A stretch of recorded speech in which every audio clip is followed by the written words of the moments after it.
جب میری آنکھ کھلی تو مجھے ایسا لگا کہ میرے بدن کے بے حصے میں حرکت پیدا ہوئی ہے۔ میں بے اختیار اٹھ کھڑا ہوا اور چلنے لگا اور چلتے چلتے گھر سے باہر آ گیا۔ چونکہ اس قصیدے کی برکت سے علامہ بوصیری کو فالج سے شفا حاصل ہوئی، اور چونکہ انہوں نے یہ قصیدہ پڑھنے کے بعد خواب میں دیکھا کہ رسول اللہ صلی اللہ علیہ وآلہ وسلم نے اپنی چادر مبارک اتار کر ان پر ڈال دی ہے، اس لیے اس قصیدے کو قصیدۃ البردہ بھی کہتے ہیں، اور یہی نام دنیا میں مشہور بھی ہوا۔ نبی کریم صلی اللہ علیہ وآلہ وسلم کو خواب میں دیکھنے سے متعلق حضرت ابو ہریرہ رضی اللہ عنہ سے روایت ہے کہ رسول اللہ صلی اللہ علیہ وآلہ وسلم نے ارشاد فرمایا، جس نے مجھے خواب میں دیکھا تو اس نے مجھے حقیقت میں دیکھا، کیونکہ شیطان میری مثال نہیں بن سکتا، یعنی وہ میری صورت اختیار نہیں کر سکتا۔ چلیے آپ کو تاریخ اسلامی سے نبی کریم صلی اللہ علیہ وآلہ وسلم کو خواب میں دیکھنے کا ایک اور ایمان افروز واقعہ سناتے ہیں۔ علامہ اسمہودی کے قول کے مطابق عیسائیوں نے 557 ہجری میں ایک سازش مرتب کی۔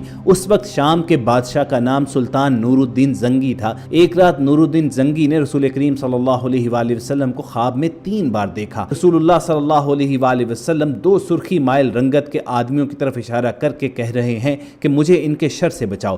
سلطان ہڑبڑا کر اٹھ بیٹھا، وضو کیا، نوافل ادا کیے، اور دوبارہ اس کی آنکھ لگ گئی۔ دوبارہ وہی خواب دیکھا، اٹھا، وضو کیا، نوافل پڑھے اور سو گیا۔ تیسری مرتبہ وہی خواب دیکھا تو اس کی نیند اڑ گئی۔ اس نے رات ہی کو اپنے مشیر جمال الدین کو بلایا اور پورا واقعہ سنایا۔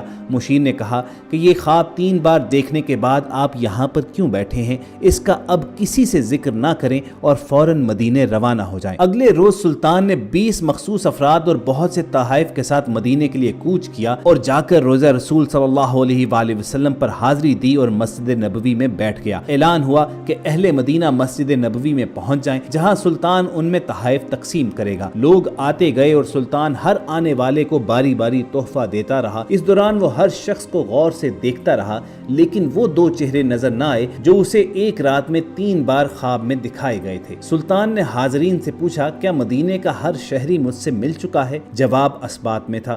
سلطان نے پھر پوچھا، کیا تمہیں یقین ہے کہ ہر شہری مجھ سے مل چکا ہے؟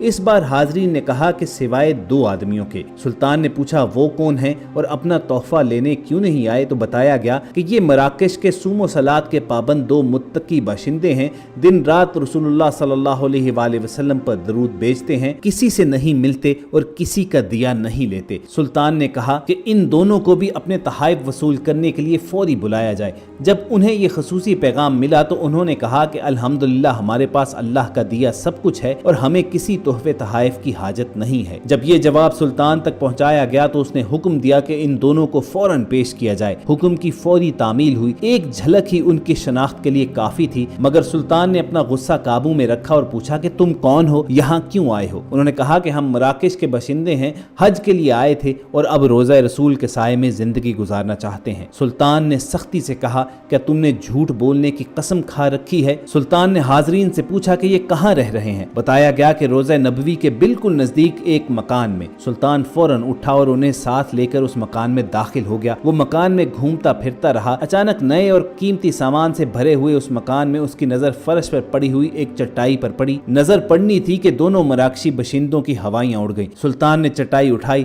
اس کے نیچے ایک تازہ کھدی ہوئی سرنگ تھی۔ اس نے گرج کر کہا کہ کیا اب بھی سچ نہ بولو گے؟ ان کے پاس سچ کے سوا کوئی چارہ نہ تھا۔ انہوں نے اعتراف کیا کہ وہ عیسائی ہیں اور ان کے حکمران نے بہت سا مال و زر اور ساز و سامان دے کر حاجیوں کے روپ میں مراکش سے اس منصوبے پر حجاز بھیجا تھا کہ وہ کسی نہ کسی طرح رسول کریم صلی اللہ علیہ وآلہ وسلم کا جسد اقدس روضہ مبارک سے نکال کر لے آئیں۔ اس ناپاک منصوبے کی تکمیل کے لیے انہوں نے حج کا بہانہ کیا۔ اس کے بعد روضہ رسول سے نزدیک ترین جو مکان کرائے پر مل سکتا تھا وہ لے کر اپنا مذموم کام شروع کر دیا۔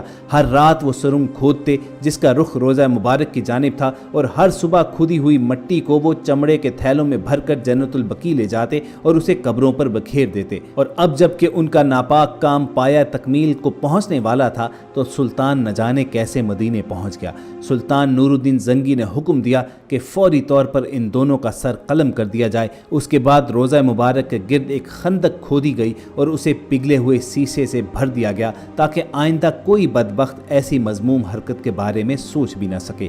تو خواتین و حضرات، یہ تھے نبی کریم صلی اللہ علیہ وآلہ وسلم کی ذات اقدس سے مسلمانوں کی محبت کے چند واقعات، جنہوں نے اگر آپ کے ایمان کو تازہ کیا ہو تو اس ویڈیو کو لائک کر کے دوسروں کے ساتھ شیئر بھی کیجیے گا، اور ایسی ہی خوبصورت ویڈیوز فیوچر میں حاصل کرنے کے لیے ریڈ بٹن پر کلک کر کے ہمارے سبسکرائبرز بھی بنیے گا۔ جلد آپ سے دوبارہ ملاقات ہوگی۔ اپنا اور ارد گرد کے لوگوں کا خیال رکھیے۔ اللہ حافظ۔